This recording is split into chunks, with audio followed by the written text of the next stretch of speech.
Hey guys, just at the range setting up some targets. Going to practice working on my draw, and that first shot, get some good trigger control on draw and shooting. And just basically, this is just some training.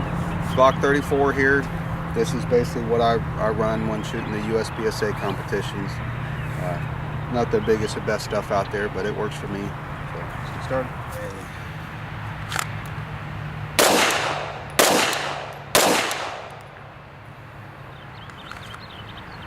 Projecting back in my face, man.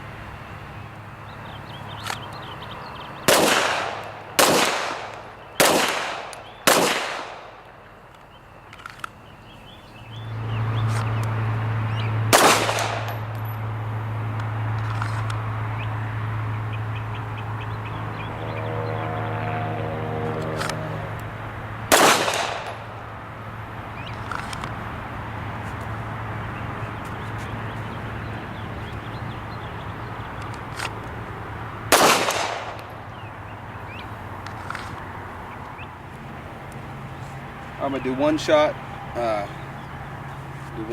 a reload.